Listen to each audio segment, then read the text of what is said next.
Hello everyone, this is Star Knight Bomba here for Wave Shift Productions. Today, I'll be covering the basic concepts of Planetside 2 so that those not familiar with the game may have a better understanding of the discussions in my Today Interaxis podcast and interviews. That's it. That's the story. Welcome to the Observer's Guide to Planetside 2.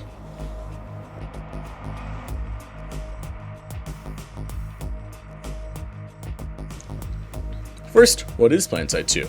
Well, Planetside 2 is a team-based, massively multiplayer online first-person shooter where up to 2,000 people can fight for one of three factions, each battling for territorial control on a continent using armored, air, and infantry combat. The air quotes winner is decided by who has the most territory at the end of the continent cycle, but there is no real winner. More on this later.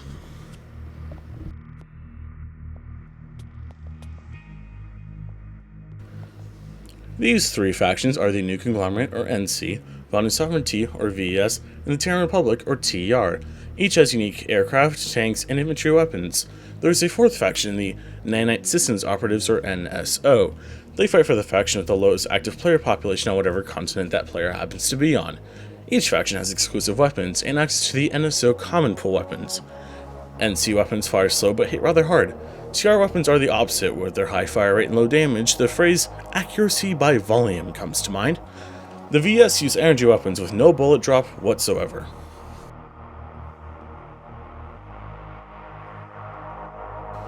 When it comes to infantry combat, there are 6 different classes. Infiltrators are snipers or scouts that can become mostly invisible. They work at long range or close range and not much in between. The light assault is your basic rifleman, except they have jetpacks and access to a rocklet rifle, a rifle that shoots mini rockets. They're so cute. Combat medics heal and revive allies, but will prescribe bullet wounds and death just as readily as medication. Remember, you have a gun. Put the combat into combat medic. Anyways, engineers have better shields and can place down turrets, walls, mines, and they can repair vehicles. Therefore, they are the definition of utility. Heavy assaults are the walking definition of overcompensating. They carry extra shields, big guns, and somehow bigger rocket launchers. Max units are heavily armored suits that bridge the gap between vehicles and infantry and excel at killing both with a frightening efficiency. A good player in a max suit can stop an entire platoon.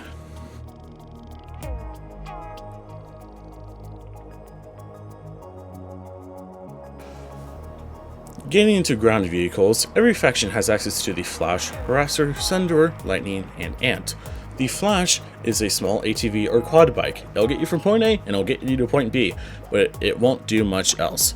The Harasser is basically a space jeep with a vehicle-mounted gun on the top. It is quite fast and it is quite painful.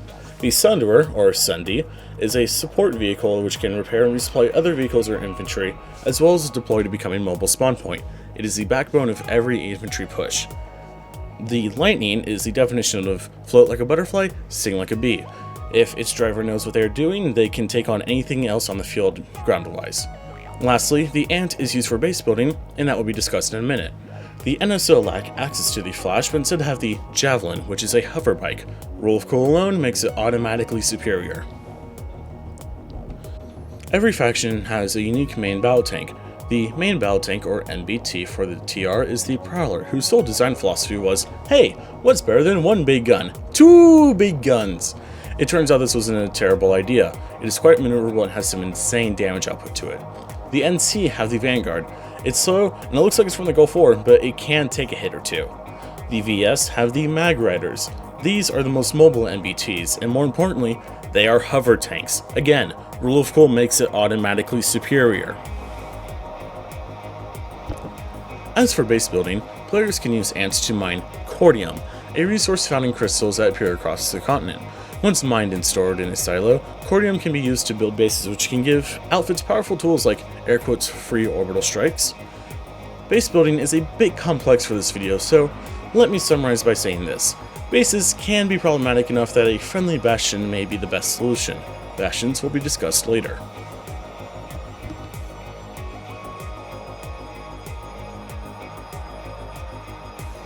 For aircraft, we have Empire-specific fighters, or ESFs.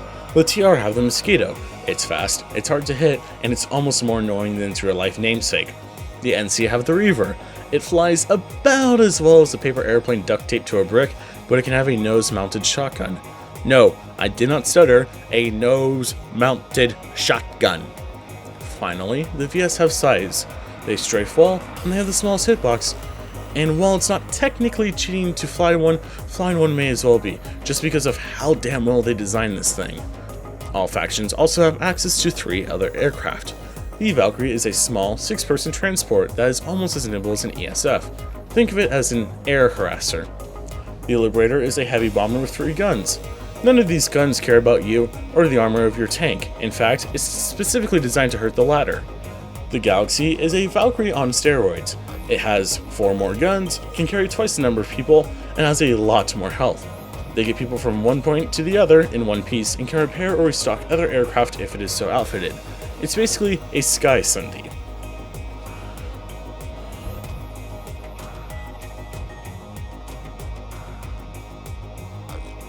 Planetside 2 is a team-based game. Trust me, you are not likely to get anything done by your lonesome. During combat, up to 12 players can group into a squad. A squad can group up with up to 3 other squads and form a platoon, meaning each platoon can have 48 players at once, enabling large, coordinated team play. If you decide that you like these people that you've formed a platoon with, you can form an outfit. Outfits are larger communities of up to hundreds of people, like clans or guilds in other online games. Outfits are a key reason Planetside 2 has been along for so damn long, because if you hadn't known, this game has been out since 2012. I know.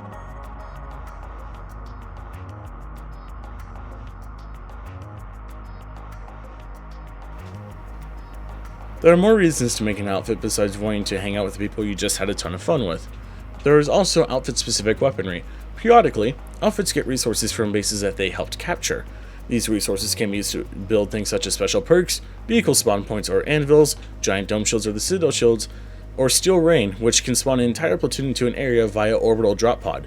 The last thing is the orbital strike, which is probably a dream come true, if you dream of telling your enemies to f*** off with a giant space laser.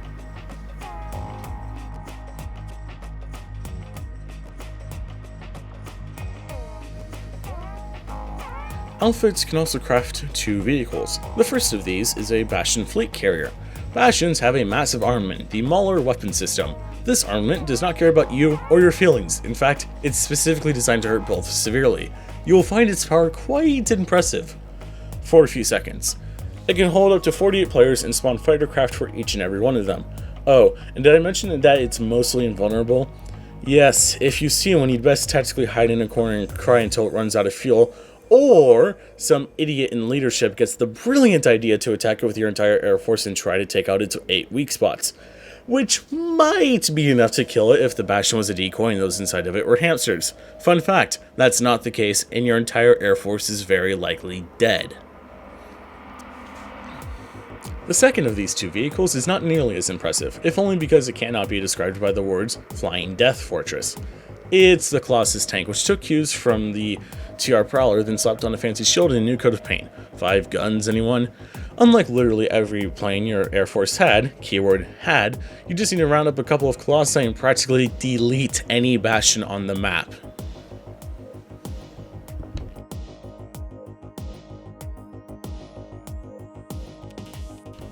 Finally, territory control. Territory control is established by capturing and defending bases. Each base has a small subsection or subsections called capture points, which must be captured for and held for a varying amount of time. In order for the base and its surrounding territory to be captured, it must be connected to the main base or the warp gate of the faction attempting to capture it via lattice links. Please see the lines on the map. Warp gates cannot be captured, though all territory around them can be. There are 4 main continents to fight on: Hostin, Estamir, Amrish, and Indar.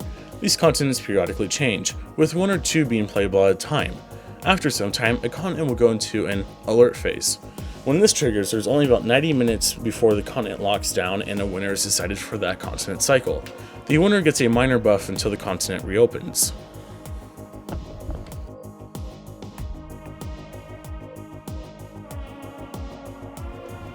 Finally, the economy. Planetside 2 has several forms of currency, resources, and EXP. There are nanites used to spawn vehicles, max suits, and infantry equipment, certs which are used to buy infantry weapons and upgrades, as well as upgrades and weapons for vehicles. There's ISO 4, which is used to buy implants for infantry customization. Implants are also a bit detailed for this video. There's A7, which is used to unlock special weapons and other oddities. Outfit Merit, which is used to upgrade certain tactical slots for infantry as well as the Colossi. And finally, there's Daybreak Cash, which is the premium currency, which can buy almost everything in the game as well as a few exclusive cosmetic items. Some of these currencies can be earned faster by spending real-world cash, but the developers put a lot of effort into ensuring that the game is not pay to win. The grind may be a bit much at times, but there's nothing locked behind a paywall that isn't just cosmetic. And Planetside 2 is not played to unlock guns. It's played for the 250 player battles that you just cannot get anywhere else.